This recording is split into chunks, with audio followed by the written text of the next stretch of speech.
নমস্কার, আমি জ্যোতিষী শ্রী গৌর ভট্টাচার্য। হ্যাঁ, থাম্বনেলটা ঠিকই শুনেছেন বা ঠিকই পড়েছেন। কুম্ভ রাশির জাতক বা জাতিকাদের জন্য এই এপ্রিল মাসে এই চারটে ঘটনা ঘটবেই ঘটবে। এই কুম্ভ রাশির জাতক বা জাতিকাদের জন্য এই চারটে ঘটনা কিন্তু চমকে দেবে। কী ঘটনা জানতে হলে ভিডিও শেষ পর্যন্ত মনোযোগ সহকারে শুনতে থাকুন বা দেখতে থাকুন। আর আপনি কোথা থেকে আমার ভিডিওটা শুনছেন বা দেখছেন একটু কমেন্ট বক্সে লিখে দিয়ে যান, তাহলে বুঝতে পারবো কোথায় কোথায় আমার ভিডিওটা পৌঁছাচ্ছে। আমি জ্যোতিষী শ্রী গৌর ভট্টাচার্য। আমার চেম্বার হলো সারা ভারতবর্ষে একটাই চেম্বার। অন্যান্যদের মতো বিভিন্ন পাড়ায় পাড়ায় চেম্বার, বিভিন্ন জায়গায় চেম্বার, বিভিন্ন হোটেলে চেম্বার আমার নেই। প্রত্যেক দিন আমি একই জায়গায় বসি, প্রতাপবাগান, 6 নম্বর সরণি, বাঁকুড়া। যারা আসতে চাইছেন দেখুন উপরে নাম্বার দেখা যাচ্ছে, সেই নাম্বারে যোগাযোগ করে আসুন। বা যারা অনেক দূরে থাকেন, যাদের পক্ষে চেম্বার আসা সম্ভব নয় বা আসতে পারছেন না, তারা অনলাইন কনসালটেন্সি নিতে পারেন। অনলাইনে কনসালটেন্সি নিতে হলে কী করতে হবে? অনলাইনে কথা বলার জন্য আপনার নাম, জন্ম তারিখ, জন্ম সময়, জন্মস্থান এই তথ্যগুলো পাঠিয়ে দিন। জন্ম তারিখ, জন্ম সময় সঠিক যদি জানা না থাকে, দুটো হাতের ছবি তুলে পাঠান। হস্তরেখার উপর বিচার করে আমরা প্রেডিকশন করতে পারবো, বলতে পারবো। জ্যোতিষ মানেই কোনো 1 মিনিটের প্রতিকার বা 1-2 মিনিটের প্রতিকার নয়। জ্যোতিষ হচ্ছে আপনি যে সময় জন্মগ্রহণ করেছিলেন সেই সময়কার আকাশের গ্রহ নক্ষত্রের স্থিতি বদলে দেবে আপনার আগামী দিনের রুট ম্যাপ বা আগামী দিনের ভবিষ্যৎ। এটা কিন্তু বলা সম্ভব বা বলা যাবে।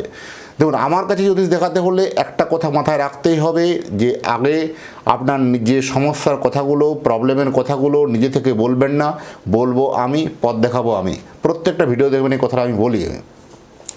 প্রথম আপনার জন্মছক দেখে আমি বলবো আপনার অতীত জীবনের কথা আগে বলবো, আপনি মিলিয়ে দেখুন আপনার সাথে ঘটেছে কি না।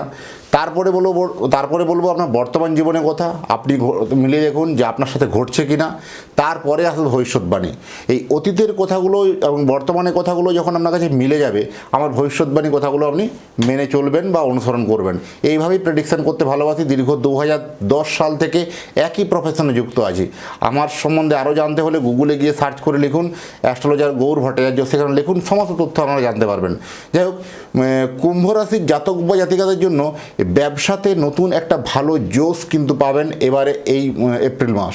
এই এপ্রিল মাস ব্যবসাদার মানুষদের জন্য একটা অত্যন্ত কিন্তু বরদান হয়ে আসছে। কারণ ব্যবসাদার যারা বিশেষ করে প্রমোটিং ব্যবসা করেন, যারা বিশেষ করে কোনো ল্যান্ড প্রপার্টির ব্যবসা করেন বা কোনো কাজের কোনো অর্ডার সাপ্লাইয়ের ব্যবসা করা বা নতুন কোনো যারা কাজ পাবেন, নতুন করে কাজ পাওয়ার সম্ভাবনা এদের অত্যন্ত বেশি। বা জমি বাড়ি প্রমোটিং ব্যবসা, কৃষিজ দ্রব্য বা ফিশিংয়ের ব্যবসা বা জলজ দ্রব্যের ব্যবসা, হার্ডওয়্যারের ব্যবসা, ম্যানুফ্যাকচারিং ব্যবসা, আপনার যে কোনো ধরনের আপনার কোনো মেটালের ব্যবসা, সোনার উপর যে কোনো কিছু মেটালের ব্যবসা, এইগুলো আপনার জন্য যথেষ্ট ভালো হবে। বিশেষ করে হোটেল, রেস্টুরেন্ট, রেস্তোরাঁ, যারা বিভিন্ন জায়গায় লিজে হোটেল নিয়ে চালান বা কোনো গেস্ট হাউস চালান, এদের জন্য কিন্তু এই সময় কিন্তু একটা ভালো কিন্তু শুভ দিক দেখা যাচ্ছে। এই সময় কিন্তু ভালো হবে। কাছের মানুষ থেকে, খুব আপনার কাছের বা খুব অন্তরঙ্গ সেই রকম কাছের মানুষ থেকে এই অপ্রিয় কথাটা একটা শুনে আপনার কিন্তু মন কিন্তু একবারে বিষাদপূর্ণ হবে। কারণ এই আপনার যে খুব কাছের মানুষ, এই লোকটার থেকেই আপনাকে এই কথাটা শুনতে হলো, এইটা ভেবে কিন্তু আপনার জন্য কিন্তু একটা মানসিক ডিপ্রেশন, মানসিক দুশ্চিন্তা বৃদ্ধি হতে পারে। তাই কথাবার্তার মধ্যে কোথাও একটা মাপকাঠি মেপে চলা উচিত আর কি। আপনার মনে এই মাসে রাগ, জেদ, ক্রোধ বাড়বে। কারণ এই মাসে রাগ জেদটা বাড়বে কারণ এই মাসে দ্বিতীয়ভাবে শনি মঙ্গলের আবির্ভাব। এই কুম্ভ রাশি সাপেক্ষে তার দ্বিতীয়ভাবে এখানে শনি মঙ্গল একসাথে আছে। তাই একটা কী হবে, অ্যাগ্রেসিভ মানসিকতা, অ্যাগ্রেসিভ চিন্তাভাবনা, হঠাৎ করে হঠকারী সিদ্ধান্তে আপনাকে কোথাওটা বিপদে ফেলতে পারে বা বিপাকে ফেলতে পারে। তাই যে কোনো হঠকারী সিদ্ধান্ত নিতে যাবেন না। যে কোনো সিদ্ধান্ত নেওয়ার আগে একটু ভেবে যান। নিশ্চয়ই দেখুন আপনার মত বা দিকটা পরিবর্তন হতে পারে।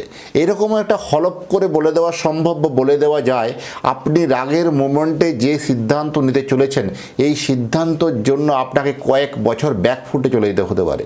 কারণ সেই যাতে কোনো সমস্যা না হয় বা সেই রকম কোনো ভুল সিদ্ধান্ত নিয়ে না ফেলেন, তার জন্য কিন্তু একটু থেমে গিয়ে বা চিন্তা ভাবনা করে সিদ্ধান্ত নেওয়া উচিত। আপনি না পারলে কোনো বিশেষজ্ঞের পরামর্শ মেনে যে বিষয়টা নিয়ে এক্সপার্ট, সেখানে তার কাছ থেকে সলাপ পরামর্শ নিয়ে আপনি সিদ্ধান্তে উপনীত হন। না হলে কিন্তু একটা বিপদ হবে। কোথাও কোনো প্রপার্টি লেনদেন বলুন, কোথাও কোনো ব্যবসায়িক কোনো লেনদেন বলুন বা কোথাও কোনো ইনভেস্টমেন্ট বলুন বা কোথাও কোনো একটা কথা দিয়ে ফেলা, এইরকম জিনিস কমিটমেন্টগুলো কিন্তু কোথাও মানে বেফাস জায়গাতে কিন্তু কাজ করতে পারে। কথাবার্তার ক্ষেত্রে একটু সংযত হওয়া অবশ্যই উচিত আছে।